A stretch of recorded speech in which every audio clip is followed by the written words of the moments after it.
I never forget when 50 Cent was doing his movie. I did a little research on 50, and 50 said that when he wasn't doing the movie, he was doing the soundtrack. And they said, when do you sleep, 50? Sleep. He said, sleep. Sleep is for those people who are broke. I don't sleep. He said, I got an opportunity to make a dream become a reality. Football players, how many football players? Got anybody like football in here? Raise your hand. Anybody like football? Emmitt Smith. I used to be a Cowboy fan before they did my boy Tom Landry wrong. I used to be a Cowboy fan. And watch this, there was a commercial. Emmitt Smith had won his first Super Bowl, and he had this commercial when he was lifting weights. I don't know if you saw the commercial when he was lifting, and he said, Emmitt said, you know what? I won the Super Bowl, so I can rest now. He was doing his bench press.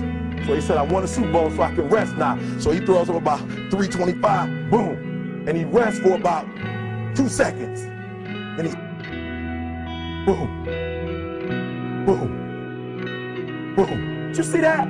He'd already won a Super Bowl. He said, I think I'm gonna take a rest. And he rests for how long? 1 second. Most of you won't be successful because when you're studying and you get tired, you quit. And I'm here to tell you today, if you got somebody came to my office the other day crying. I said, look, don't cry to give up, cry to keep going. Don't cry to quit. You already in pain, you already hurt, get a reward from it. Don't go to sleep until you succeed. Listen to me, I'm here to tell you today that you can come here, you can jump up, you can do flips, you can be excited when we give away money, but listen to me, you'll never be successful until I don't have to give you a dime to do what you do. You won't be successful until you say, I don't need that money, because I got it in here. So listen to me. Emmitt Smith said this at the end of the commercial. Emmitt Smith said, all men are created equal. Some work harder in preseason. I'm going to say it again because you might have missed it. All men are created equal. Some work harder in preseason. So that means that there are some people who are going to see the professor, going to see the TA. And even when the professor says, I don't meet with you, my TA meets with you, you say, I don't want to talk to your TA. I don't pay the TA. I pay you to teach me. So you're going to have to find some time to meet me. If I got to meet you at the mall, if I got to meet you at your house, you are going to see me. Listen to me. All men are created equal. Some work hard in preseason. When I went to college, guys were way smarter than me. 4.0s, 3.0s. They went to the Ivy League high schools, came to Oakwood from these great high schools. Most of them are not doing what I'm doing. Why? Because it's not about where you come from. It's about heart. You come to a place where, you know, being smart ain't enough. You gotta have heart. That's number one. Watch number two. Number two, catch number two. I wrote it down. I wanted to make sure you got it. It says to be, watch this. We're talking about sacrifice now. The important thing is this. You're right in why I'm saying it, because I only have about 3 more minutes. Listen to me. The most important thing is this. To be able at any moment to sacrifice what you are for what you will become. That's the number 2 thing. You got to catch that one. To be able to, listen to me, at any moment. Some of you can make sacrifices when Monday Night Football is not on. You can make a sacrifice. But when the game come on, for some reason, you just attached to it. For some of you, when your favorite show come on, you can make sacrifices on Sunday when ain't nothing going on. But when your favorite show comes on Monday, bam, some of you focus until the phone ring, and then you like, I gotta answer it. If I don't answer the phone, I'm gonna die. I'm saying to you today that there are some of you, if you give up your cell phone, you would be successful. But your cell phone is more important to you than your success. I'm gonna say it again. I'm gonna hurt somebody.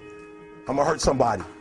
Some of you need to give up your cell phone because the time you spend on your cell phone could be used for your success. The time you could be using to be successful, you're using it on the cell. And the cell phone is not bringing you nothing but a bill. And somebody has told you you couldn't live without it. I'm talking about going deep now, giving up stuff. Watch what it says. To be able at any moment to sacrifice what we are for what we could be. I don't do well in math. You're right. You ain't never studied. I'm not good in writing because you have never written before. But I dare you to fail in writing for a whole year to see if you can get to the end. I dare you to fail. I dare you to take that same class over and over again. I dare you to stop dropping classes like you soft. always want to give up. I'm dropping. Why are you dropping? I'm so grateful that the slaves didn't drop and quit. Say, I'm just going to stop. I'm a slave. I'm just going to be a slave. I'm going to quit. Listen to me. The slaves said, we will live because one day we will become. We won't always be slaves. So today, although we're slaves, we're going to act like we're free, and one day our children will be free. If the slaves would have just said, we quit, we give up, we would have died in the Middle Passage.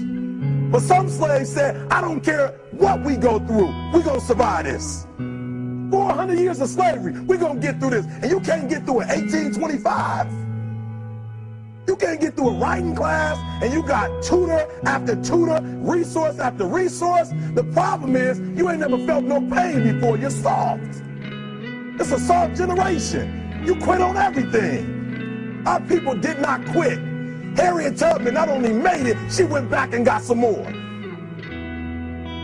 She said, you know what, I made it, but I'm going to walk all, listen to me, shh, not ride the bus. I'm going to walk all the way back down to the South to get some more. And you quitting on 1825? Now watch this. You quit after you, listen to me, you get a sleeping bag and you wait for them. You wait for the first WRA instructor to come in, and you come out your sleeping bag, I need help. You quit after you do that. You quit after you had, listen to me, a WRA party. I'm having a party. Everybody come over. I got food, everything. And let them get over there. Let it be all the best writers. All right, I food y'all. I want to have a writing party.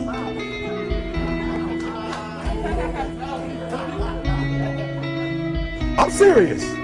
You quit and you ain't even tried yet. Last one. I'm sorry. Last one. Listen to me. Pain is temporary. It may last for a minute or an hour or a day or even a year.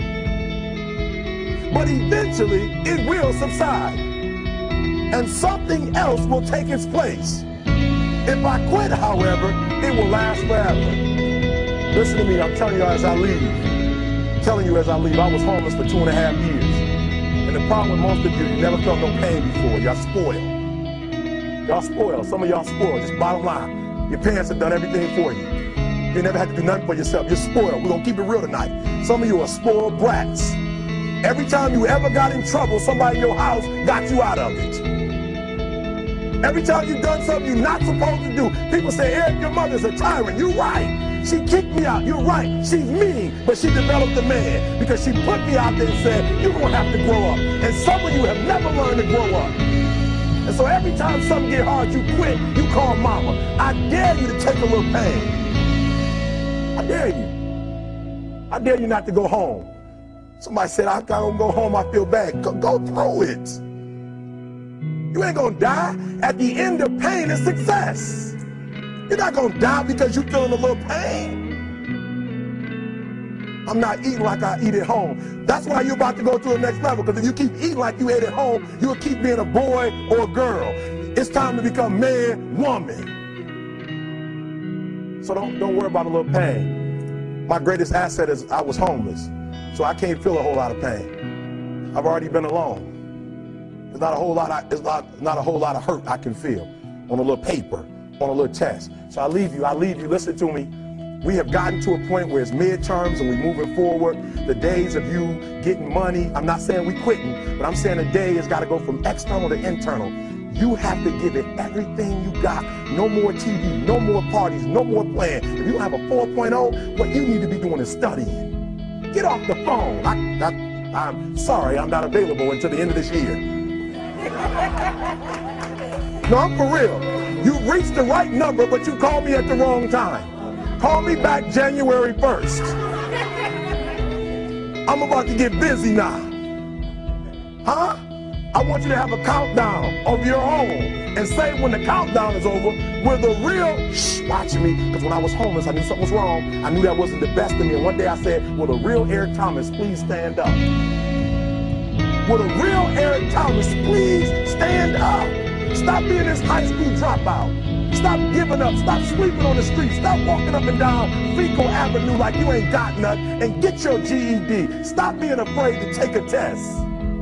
Stop being afraid to go to college because your daddy didn't go and your mama didn't go. Stop being afraid and be the best Eric Thomas you can be. But listen to me, it's going to be hard. It took me 12 years to get a 4-year degree, but I got it. And guess what? On a degree, it don't have dates. So if it took you 4 and it took me 12, it don't show up nowhere. But I'm exactly where I wanted to be because I realized I got to commit my very being to this thing. I gotta breathe it, I gotta eat it, I gotta sleep it. And until you get there, you'll never be successful in life. But once you get there, I guarantee you, the world is yours. So work hard and you can have whatever it is you want. Thank you guys for your time.